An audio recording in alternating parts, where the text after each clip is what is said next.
Well, hi, everybody, and welcome to County Talk. We're here again to sort of take you on a ride through Montrose County and let you know about the nitty-gritty issues that that has to do with county government.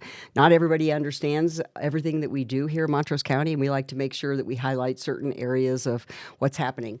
I'm Sue Hansen. I am one of your 3 county elected commissioners, and I'm here with Oscar Castaneda, the risk coordinator and safety and risk coordinator for Montrose County. So we're going to talk a lot about today about the programs that Oscar has created and runs for the county for the benefit of our employees. So welcome.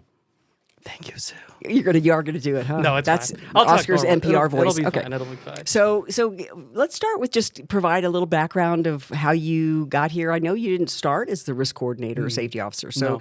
just give us a brief background of that journey. I started here back 5 years ago, 2020, COVID times, fun times, as a HR admin assist. So we did that. And as time went on, I got more and more responsibility, went from HR admin assist to HR tech, and then we started incorporating more and more safety and risk things to try to make sure we brought those elements back. We had them in place before, and we decided we need to bring them back. So this was a perfect role. It all kind of dovetailed in, and here we're Because you're we're one here. safe individual? Is that why? Safety is no accident. Sue.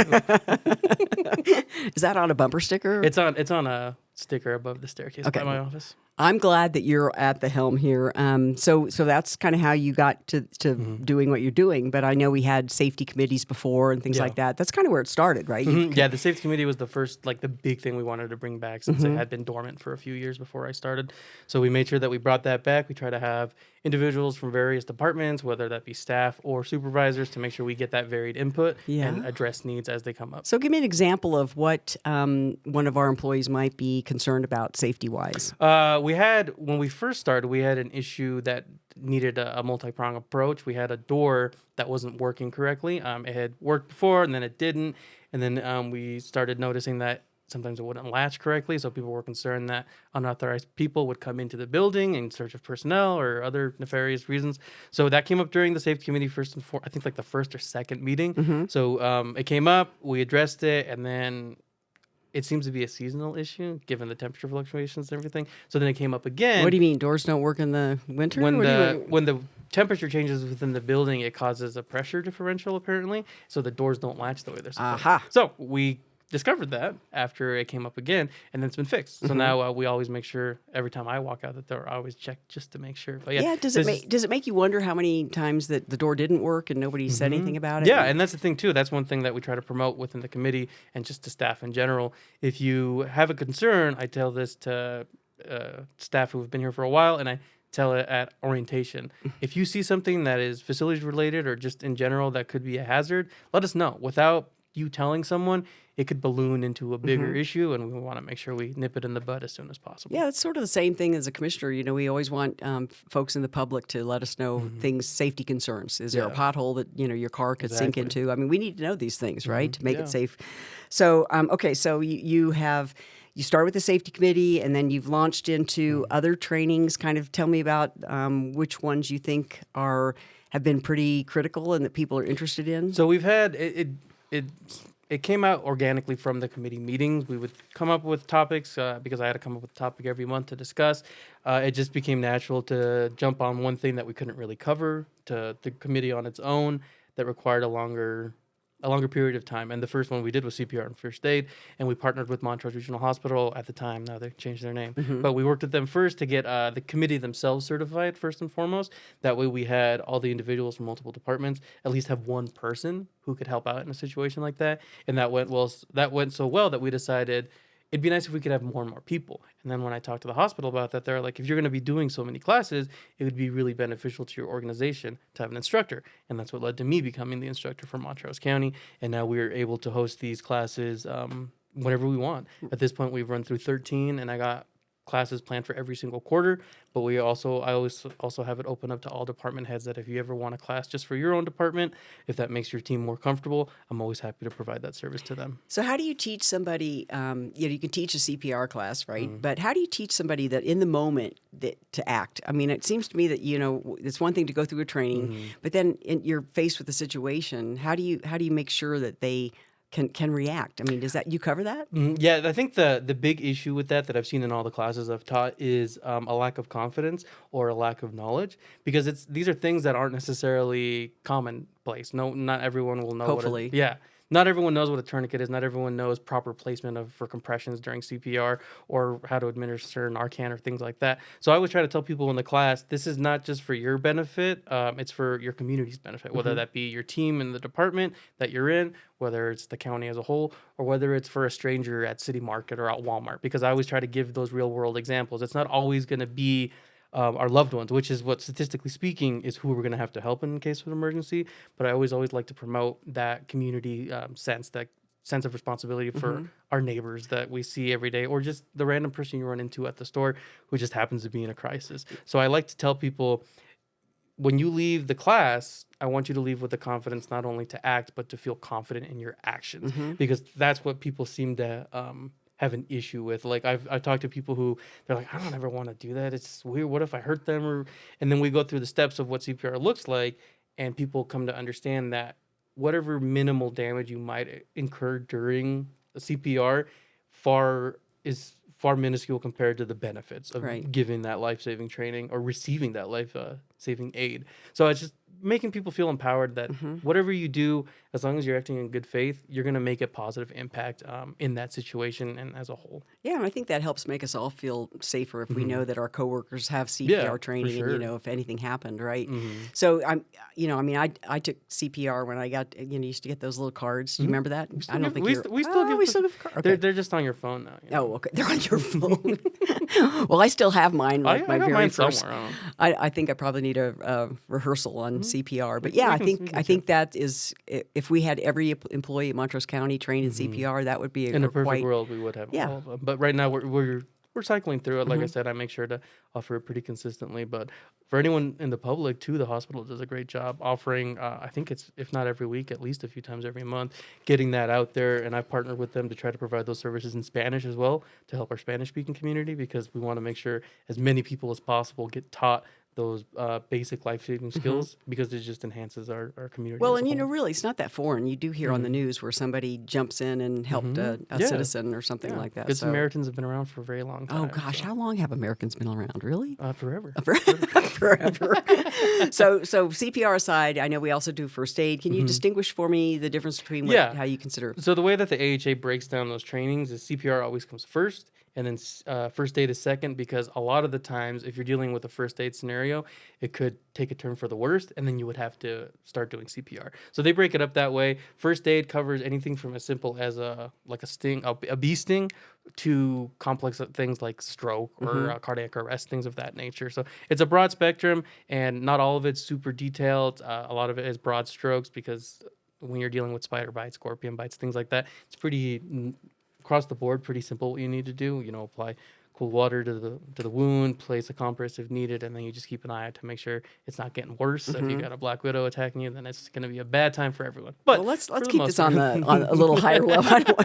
But things like that, it's any black widows? No, my garage, yes, not here. But we want to make sure that those basic things are probably what most people are going to run into here at work. So we want to make sure that they know how to dress a wound, how to care for someone, or how to identify what to do if someone faints at work, something like that. So. I think my husband would have appreciated a little bee sting.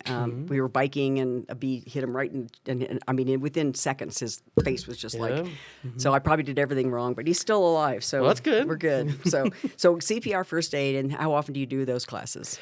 We try to do those together, and right now we're aiming for once a quarter. When we first started getting this program up and running, I was trying to do them at least once a month. So just to catch up and to address certain departments that I felt were at higher risk, like Road and Bridge. We have guys going out, out on a mesa, and they're going to be gone all day, and it's like 2 dudes, and that's it. So we want to make sure that if they are struck with an emergency, they know how to react, because active response times in town, anywhere from 4 to 8 minutes. If you're out in the middle of nowhere, it's going to take a lot longer than that. Yeah, and if you're on the West End, even longer. Yeah. So that's great. I hope they're all participating in that. Yeah. So let's switch, because there's a couple of other classes we want to make sure we cover.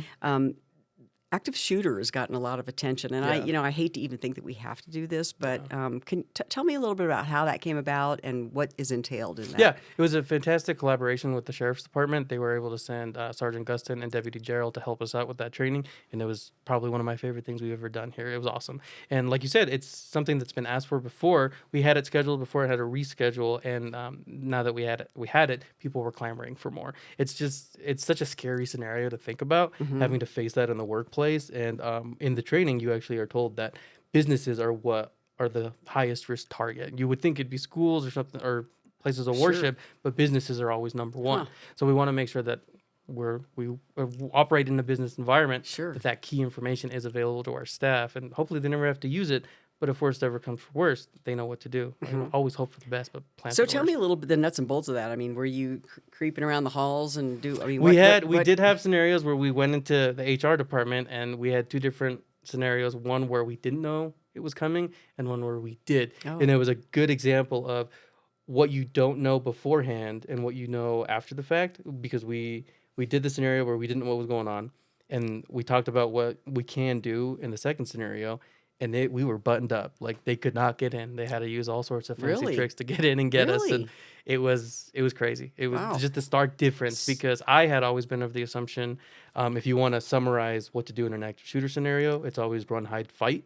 And I was always of the opinion that running would be the easiest thing. If you see an exit, you just get out of there. And hiding, I always thought it wasn't, it's like fish in a barrel. But when you actually run through the training and you are shown what to do in that scenario, you see how effective that actually is and how well it'll work in that horrible situation. So it's completely changed my idea of what those So trainings run, are. hide, and Fight. fight. So Okay. that's if worst case scenario, all of the previous two fail, you just fight to get out of So there. it gives you options. And so is that a Yeah. ranking? Like should you run 1st or is it depend It situation? depends on the situation, whatever you find yourself in, Mm-hmm. and that's another key thing that they wanted to talk about was one of the issues that we've seen especially in drills. I've seen that whether it's active shooter evacuations in general, a lot of the time people don't know when something bad is happening because they'll just assume it's not.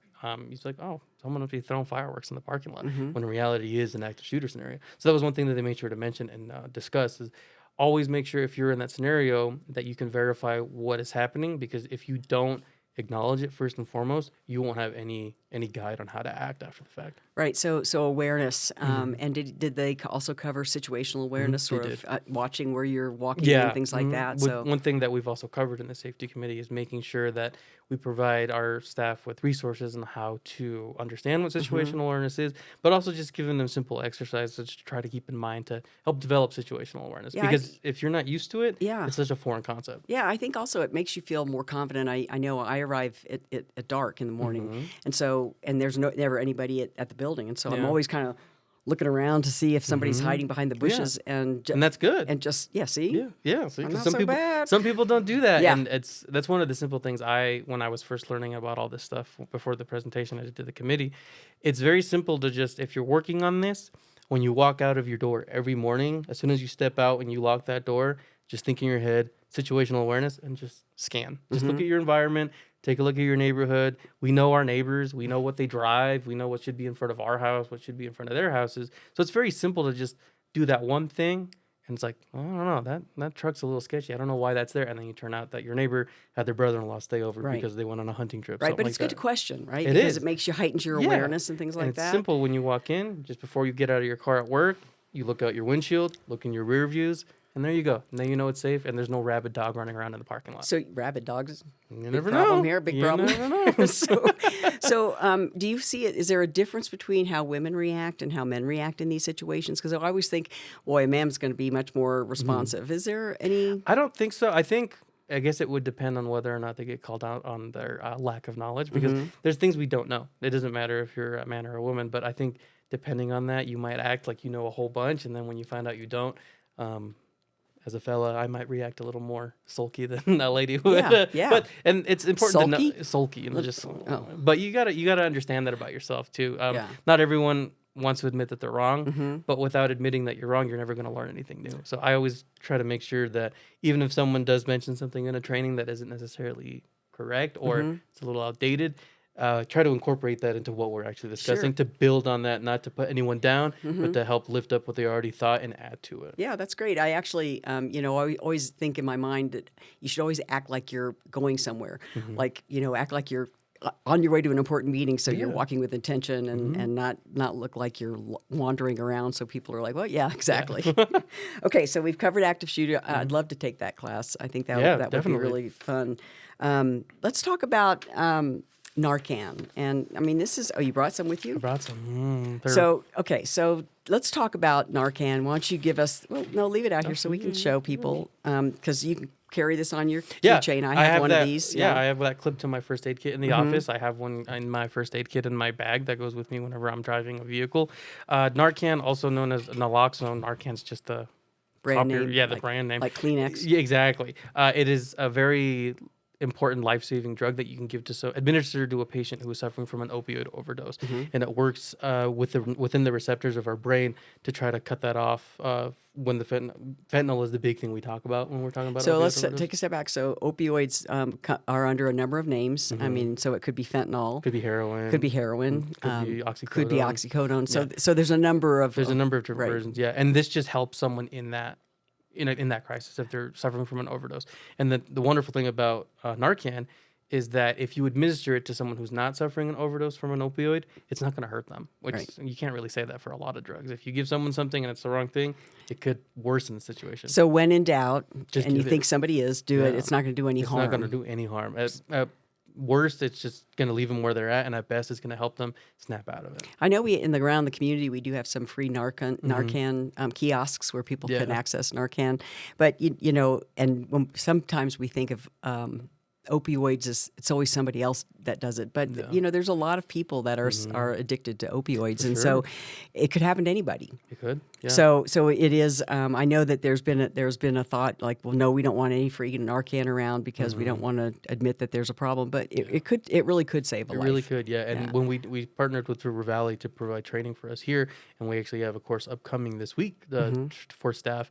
And without fail, every time we do something like that, there are members of our staff who go up and thank the presenters because they're suffering from that. And it's just eye-opening, not just seeing that firsthand, but also hearing them talk about the extent it's affecting the Western Slope, not just in Montrose, but our surrounding and all areas. socioeconomic levels. This Yeah, is not anything that's can be attributed to one group or another. Exactly. So and so I mean, a lot of times you see people that are on pain medication, and it's so easily addictive that it can happen. No, I saw that firsthand. When I first moved to Montrose, I used to work at a clinic, and we'd see that when we'd have patients transition from clinics to clinics and they come see us.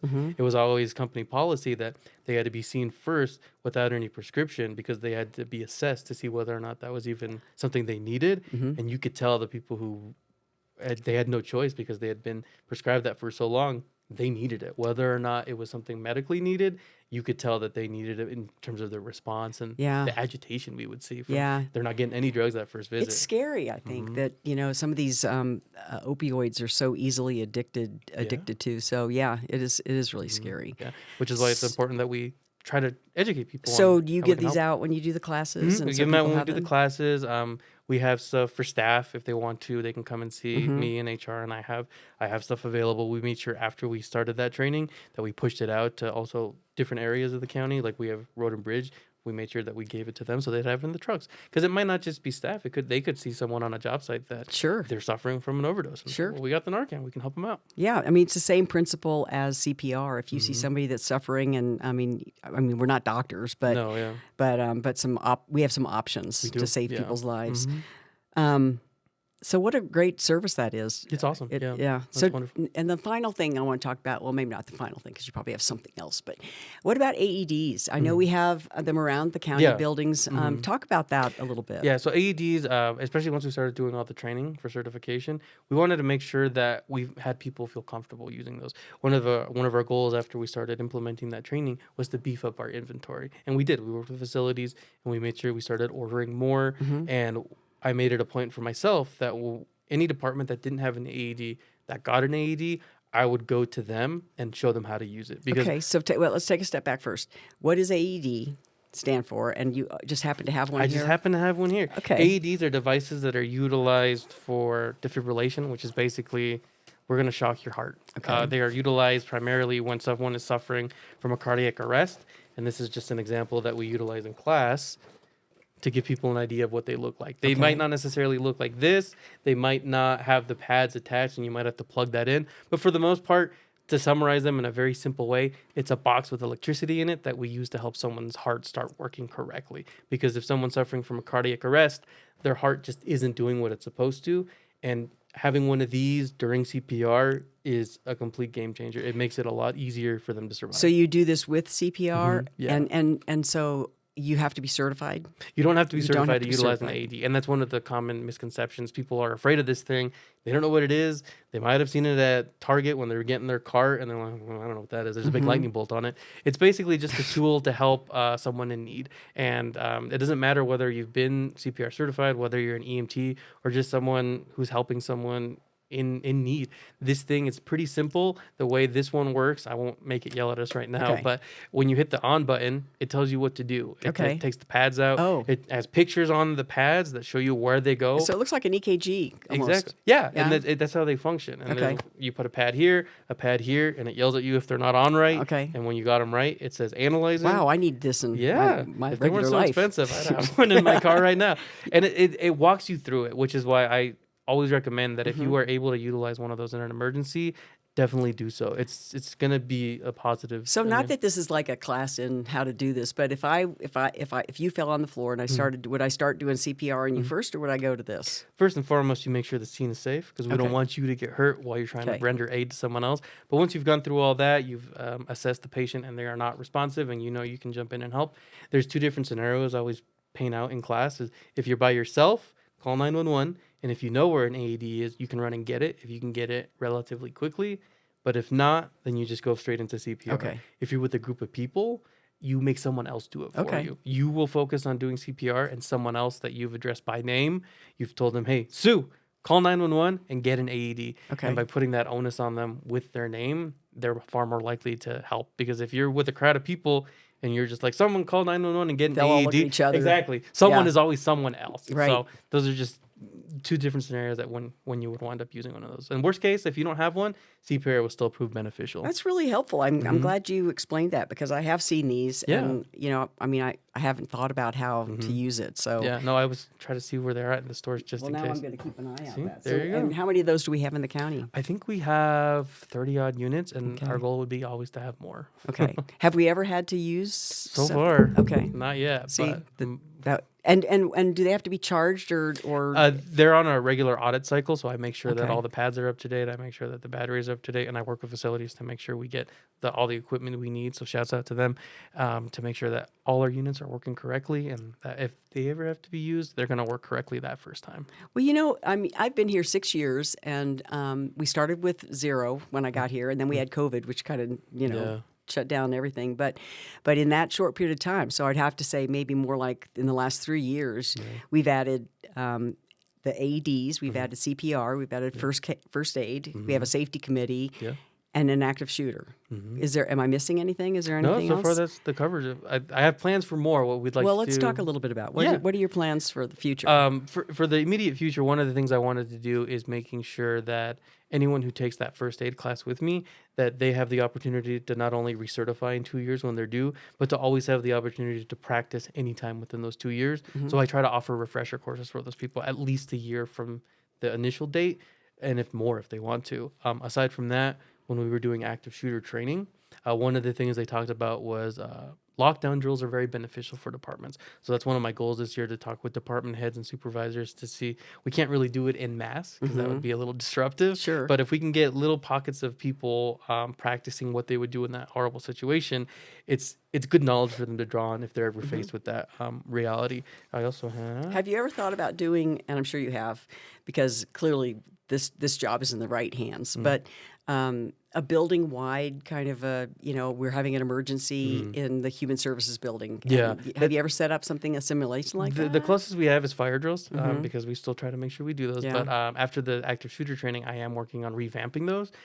given some new information that we were given in that training. So I want to make sure that those align more with our goals and safety, being more safety oriented, even if it's just an evacuation, but also focusing on things that aren't just always related to fire. But like I said, the lockdown thing, trying to do more simulated experience for staff within their work environments, because I'm not gonna lie, I was selfish in making sure that HR got to have that active shooter run through, but I want to make sure other departments get that same opportunity. I want people to know what to do in an emergency in the place they find themselves most often, because it is very beneficial to just have that practice in case an emergency. What you've already done before can immediately make it easier for you to react in the moment. And I want our employees to feel safe. Yeah, exactly. And if we For empower sure. each of them with training, then they can feel safer in a building. That's always my goal too. Yeah. So what else? I have a couple other questions, but is there anything that we've? I also wanted to make sure, I ran through it with the department last year, and we've talked on it before, but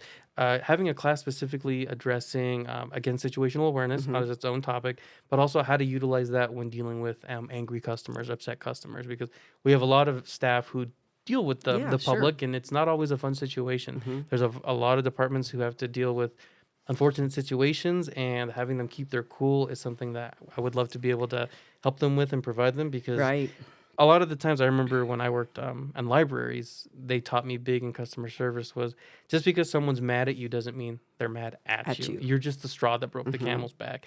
But that straw breaking the back could turn into a very big issue in the moment. So if you've never had to deal with that before, or never had training on how to deal with that, it could be a frightening experience. So I want to make sure that we provide staff with an opportunity to know what to do in that situation. That's and give them, again, like I said, give them the confidence to act in those environments and in those one-on-one confrontations. So almost like even de-escalation. Yeah, so you feel comfortable around angry people. I know a lot of people don't feel. I might need that too. Yeah, no, I might have to take that class. I don't think anyone wants to get yelled at, but unfortunately, that's just people like to yell. Yeah, and I think in this day and age, in this environment, people are used to expressing themselves, whether it's loudly or whatever. But it can be off-putting sometimes, and it's good to understand how to deal with those situations. Yeah. What else? What else do you have? The for last your thing dream? I wanted to make sure we used to have a thing called Education Days here at the county, and after COVID, that kind of went away. So we're working on trying to bring that back in a different way. As I mentioned before, as you mentioned before too, we've had the first aid trainings, we've had Narcan, active shooter,